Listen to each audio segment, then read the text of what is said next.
24 अगस्त 2023 सुबह 7 बजे पुलिस को 15 से कॉल मौसूल होती है, जिसमें उन्हें यह बताया जाता है कि शाम के विलेज लाहौर के करीब एक प्लॉट में बोरी में बंद एक लाश मिली है।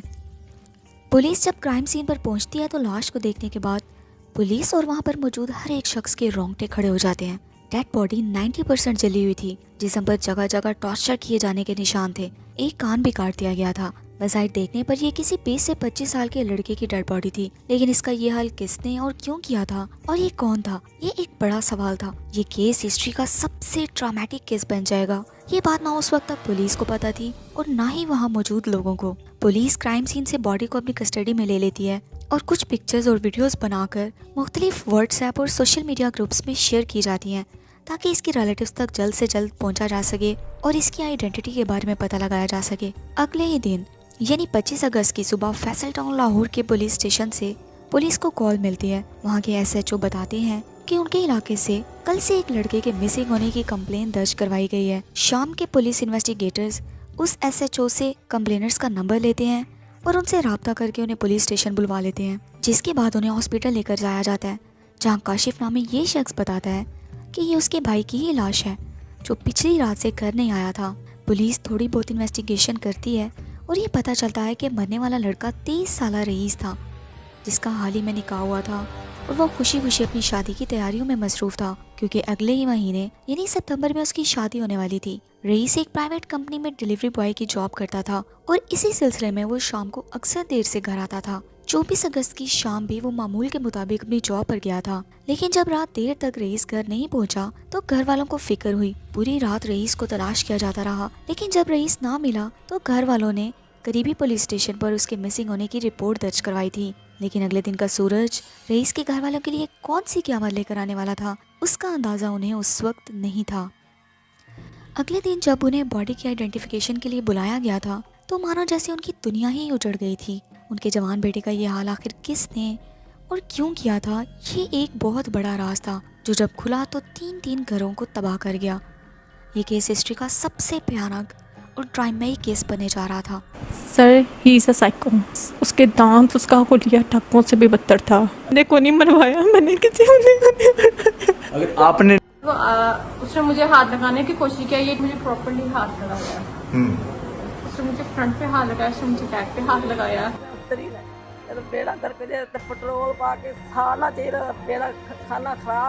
Welcome to the show. You are watching the case of Raees and Amna. Model Town Lahore. 30 साल आमना अपने 3 बच्चों और हस्बैंड के साथ जॉइंट फैमिली में रह रही थी। आमना अक्सर ऑनलाइन शॉपिंग किया करती थी, जिसकी वजह से कुछ डिलीवरी बॉयज़ का उसके घर आना जाना था। इन्हीं डिलीवरी बॉयज़ में से एक 23 साल रईस भी था। रईस लाहौर के इस इलाके को कवर करता था और यहाँ पार्सल्स पहुँचाने का काम करता था। वो एक MS कुरियर नामी कंपनी का मुलाजिम था और अक्सर 30 साल आमना को पार्सल डिलीवर करने आता था। रिपोर्टेडली पिछले 5 महीने से वो अक्सर आमना के घर आता, उसे पार्सल देता और चला जाता। आमना जो कि 3 बच्चों की माँ थी, उसके दिल में कब इस डिलीवरी बॉय के लिए जज्बात जागे, इसकी किसी को खबर नहीं हुई। जब जब घर पर कोई ना होता, आमना रईस को कॉल करके अपने घर बुला लिया करती थी। आमना का शौहर 33 साल फरहान एक प्राइवेट जॉब करता था और अक्सर रात को देर से ही घर आता था। फैमिली डबल स्टोरी के एक घर में रहती थी। उनके पोर्शंस अलग अलग थे। आमना 2nd फ्लोर पर रहती थी। 23 अगस्त को भी आमना ने रईस को मिलने के लिए अपने घर बुलाया था। 3:30 पर रईस आमना के घर पर मौजूद था। इन दोनों का आपस में राब्ता था। आमना रईस को पहले ही ये बता चुकी थी कि घर पर कोई नहीं है, इसलिए रईस दरवाज़ा खोलकर सीधा आमना के बेडरूम में चला जाता है। आमना रईस के साथ रिलेशनशिप में इस हद तक बढ़ चुकी थी कि उसे रईस के अलावा कुछ नहीं सूझ रहा था। वो दोनों आमना के बेडरूम में थे। उन्होंने दरवाज़ा लॉक कर रखा था ताकि अगर कोई घर में आ भी जाए तो किसी को भी रईस के घर पर मौजूद होने का इल्म ना हो सके। दोनों आपसी गुफ्तगू में मसरूफ थे कि अचानक से दरवाजे पर दस्तक होती है। दरवाजे पर दस्तक सुन दोनों घबरा जाते हैं। हड़बड़ाकर रईस आमना के बेडरूम से भागने की कोशिश करता है और इस हड़बड़ी में वो टेरेस से छलांग लगाकर घर से तो भाग जाता है, लेकिन रईस का फ़ोन और एक स्मार्ट वॉच भागते वक्त उसकी पॉकेट से नीचे गिर जाते हैं। दूसरी तरफ दरवाजे पर दस्तक देने वाला कोई और नहीं बल्कि आमना का ससुर था, जो कमरे में आवाज़ें सुनकर ऊपर आया था। और जब उसने दरवाजे को नॉक किया तब अंदर से मजीद हड़बड़ी और बेचैनी की आवाज़ें सुनकर उसे शक हुआ उनकी बहू के साथ कमरे में कोई दूसरा इंसान मौजूद है। ऐसे में वो फ़ौरन से अपने बेटे फरहान यानी आमना के शोहर को वीडियो कॉल पर ले लेता है। अब यहाँ ये बात काबिल गौर है कि आम हालात में या किसी नॉर्मल फैमिली में अगर दरवाजा अंदर से देर से खुले या लॉक हो, तब भी किसी को अंदर किसी और इंसान की मौजूदगी का शक भला कैसे हो सकता है। ये सिर्फ तभी हो सकता है जब घर में पहले से ही ट्रस्ट इश्यूज और बदएतमादी की फिजा चल रही हो, कुछ ऐसे हालात चल रहे हो कि आपको पहले से सामने वाले इंसान पर शक हो। और ऐसे ही कुछ आमना के केस में भी लगता था। शायद आमना की तरफ से पहले भी कुछ एक्टिविटीज देख रखी थी घर वालों ने कि जिसकी वजह से सुसर ने आराम से बहू को बुलाने की बजाय डायरेक्ट अपना फोन निकालकर बेटे को वीडियो कॉल मिला दी थी, जिससे ये साबित होता था कि उन्हें आमना से कुछ ऐसे ही कर गुजरने की उम्मीद थी और आमना का कैरेक्टर पहले से ही शकूक में मुब्तला था और वो दरवाजा खुलने पर सामने मौजूद मंजर को वीडियो कॉल पर मौजूद अपने बेटे को दिखाना चाहते थे। आमना ने जब दरवाजा खोला तब रईस टेरेस से छलांग लगाकर वहां से भाग चुका था, लेकिन वो अपनी मौजूदगी का सबूत अपने मोबाइल को वहीं छोड़कर जाने पर दे चुका था, जो बाद में फरहान यानी आमना के शौहर के हाथ लगने वाला था और इस उलझे हुए केस में एक अहम कड़ी बनने वाला था। आमना के ससुर वीडियो कॉल पर अपने बेटे को तमाम तर सिचुएशन बताते हैं। फरहान अपने फादर से आमना को नीचे वाले पोर्शन में ले जाने और इसे कहीं भी ना जाने का कहकर फोन बंद कर देता है और 10 मिनट के बाद वो घर पहुंच जाता है, जहां तब तक घर के बाकी अफराद भी जमा हो चुके थे।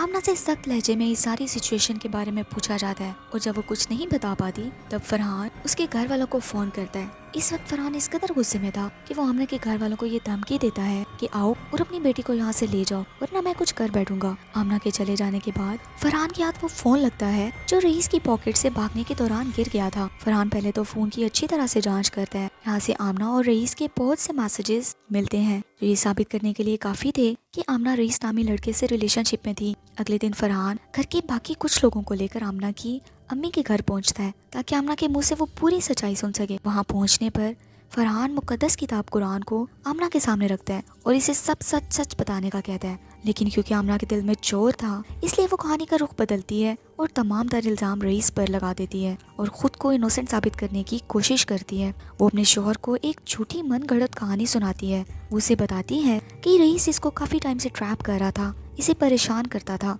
इसकी लोकेशन हर टाइम रईस के पास मौजूद होती थी, यहाँ तक कि वो उनकी बेटी के एकेडमी आने और जाने की टाइमिंग से भी वाकिफ था। वो अपने शौहर को रईस से होने वाले अपने पहले इंटरेक्शन के बारे में कुछ इस तरीके से बताती है। जो मैंने इसको फर्स्ट रिस्पॉन्स दिया था ना, वो मैंने इसको रिस्पॉन्स वीडियो कॉल के ऊपर दिया। मैं मम्मा से कॉल पे बात कर रही थी और मम्मा ने मुझे ऐसे कहा कि किसका फोन आ रहा है, कितना फोन आना पे है। उन्होंने मुझे इस तरह से कहा और मैं ऐसी हो गई कि हाय मम्मा पूछ रही किसका फोन आ रहा है। और एक करने उसकी कॉल रिसीव की, उसकी मुझे डायरेक्टली एक बात की कि इश्क हो गया, आपके साथ शादी कराना चाहता हूँ आपके साथ। अब यहाँ ये बात काबिल हो रहा है कि अगर कोई इंसान आपको तंग करते हुए आपको इस तरह से कॉल करे तो आप पहले तो ऐसे अननोन नंबर से कॉल अटेंड करते ही नहीं, और वो भी जब सामने वाला वीडियो कॉल कर रहा हो। और दूसरा, तब आप उस तरह से कैजुअल अंदाज में नहीं बैठे होते जिस तरह से कि आमना बैठी थी।